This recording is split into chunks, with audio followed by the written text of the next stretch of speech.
She was already arguing with security before I even reached the checkpoint.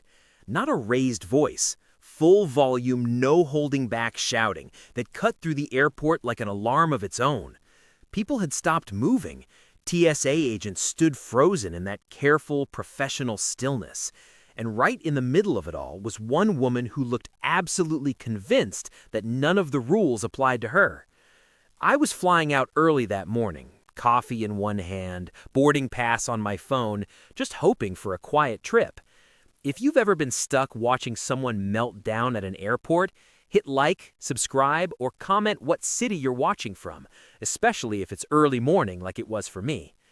This was a smaller regional airport, the kind where you start recognizing faces if you fly often. I'd seen her before, not personally, but reputation-wise. She lived in a gated HOA community near the airport, one that shared parking access with long-term flyers. She was known for filing complaints, enforcing community rules, and reminding staff she was on the board. Right now, she was standing inches from a TSA podium, arms crossed, expensive carry-on at her feet, chin tilted up like defiance was a lifestyle choice. The TSA agent, young, calm, clearly exhausted, was holding an ID and repeating the same sentence. "Ma'am, this identification is not valid for travel today." That's when the woman laughed. Not nervously, mockingly. "This is an HOA-issued access ID," she said loudly.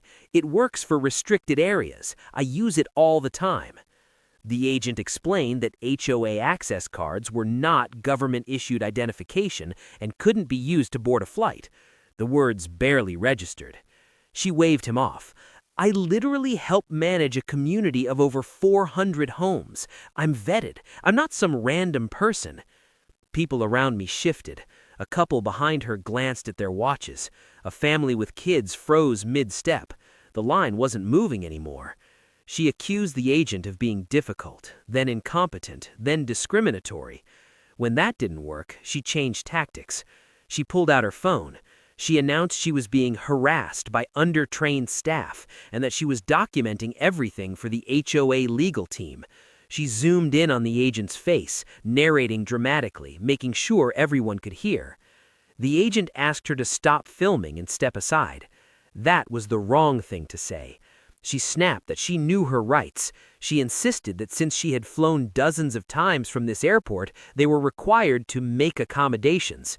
She even offered her HOA badge again, pushing it forward like it carried authority here. Behind the podium, another agent quietly signaled a supervisor.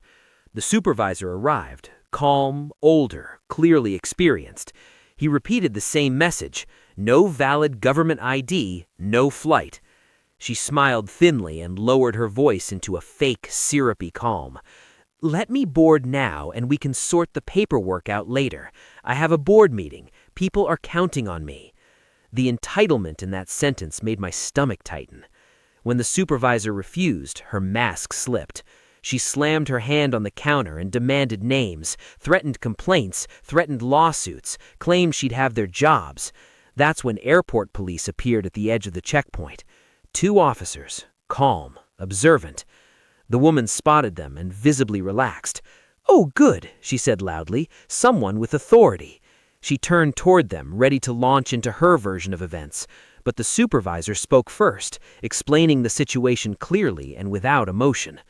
The officer asked the woman for her ID. She handed over the same HOA access card with a dramatic sigh. "This is perfectly valid where I live." The officer examined it, then looked up. "This is not valid for air travel." That's when she exploded. She accused the TSA of targeting her. She claimed the airport was retaliating because she'd filed complaints before. She pointed at other passengers, demanding they back her up. No one did. The officer asked her to lower her voice. She didn't. She stepped closer to the podium instead. That was the moment everything shifted. The second officer moved between her and the desk, not touching her, just blocking her path. Her confidence wavered for the first time. She insisted missing this flight would cost her thousands. She demanded they override the system. When told there was no override, she laughed bitterly and said, "You can't stop me from flying. I'm a resident. I have privileges." The officer replied evenly, "You are refusing lawful instructions." Her phone was still recording. She shoved it closer, narrating again, claiming she was being threatened. The officer warned her once more. She crossed her arms and said, "I'm not moving." That's when boarding stopped entirely. People were missing their flights because of her, and the mood around us turned sharp. She noticed. Panic flickered across her face before she masked it with anger. She wasn't just entitled, she was scared. And as the officers prepared to escort her away, I realized something felt off. Because this wasn't about an HOA badge. This wasn't about ego. She needed to get on that plane. And whatever reason she had for refusing to step away from that checkpoint, it was bigger than she was letting on. They escorted her away from the checkpoint slowly, deliberately, like they were giving her every chance to calm down and comply. She didn't. She kept talking, loudly, narrating to her phone, insisting this was a misunderstanding, that she'd be back in 5 minutes once someone important arrived. She never looked at the people she was delaying, not once. Airport police guided her toward a side corridor usually reserved for secondary screening. As soon as she crossed the threshold, the tension in the checkpoint shifted. The line began inching forward again. People exhaled, but no one felt relieved yet. Not really. Because whatever was happening with her wasn't over. I cleared security about 10 minutes later and found a seat near my gate.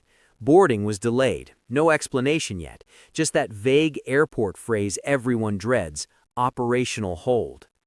That's when I saw her again.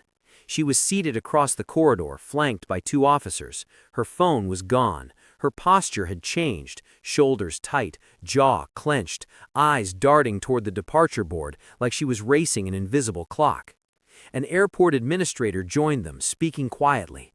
I couldn't hear the words, but I didn't need to. Her reaction said everything. Her face drained of color. She leaned forward suddenly, voice low now, not shouting, pleading. She gestured toward the gate, toward the plane, toward the clock. Whatever confidence she'd been performing earlier was gone. That's when I realized the argument at security hadn't been the real fight. The real fight had started after she refused to comply. A few minutes later, TSA agents returned, not to the checkpoint, but straight to her.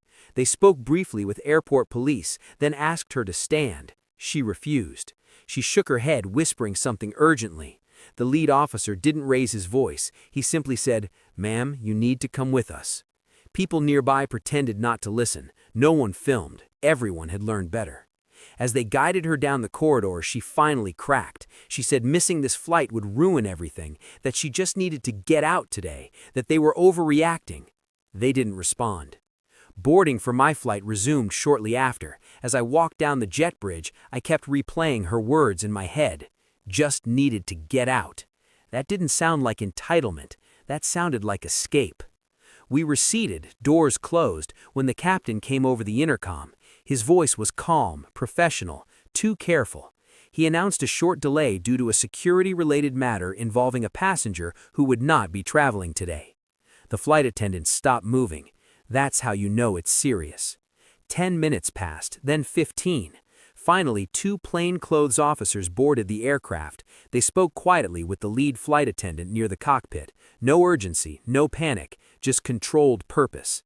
Then they left. The door closed. The jet bridge pulled back. We didn't move. A man across the aisle leaned toward me and whispered that he'd overheard something while waiting near the podium earlier. After the woman refused to comply, TSA had run her information manually. The HOA access badge she'd tried so hard to use, it flagged her name, not because of the badge itself, but because it didn't match the travel records tied to her booking. Different name, different spelling, different history. Her expired government ID, the one she never showed, wasn't expired by accident. It had been deactivated. She hadn't just lost access, she'd been removed. Turns out she was under an active civil investigation related to financial misconduct inside her HOA, missing funds, unauthorized charges, altered records. Nothing violent, nothing dramatic, just enough to quietly lock her out of systems she used to control. She'd booked the flight under her legal name, the one now flagged, and hoped no one would look too closely. That's why she pushed the HOA badge so hard. That's why she filmed. That's why she refused to step away. If she left that checkpoint, the clock would keep ticking, and she couldn't afford that. By the time officers escorted her out of the terminal, another agency was already on the way to meet her. She never made the news, no viral video, no public apology, just one empty seat and a delayed flight. When we finally took off, the cabin felt lighter, like something unfinished had finally snapped into place. People talked again, someone laughed. The tension that had followed us from the checkpoint slowly faded into altitude. I stared out the window as the city disappeared beneath the clouds and thought about how loud confidence often hides quiet panic. She wasn't powerful, she was cornered, and the rules didn't trap her, they revealed her.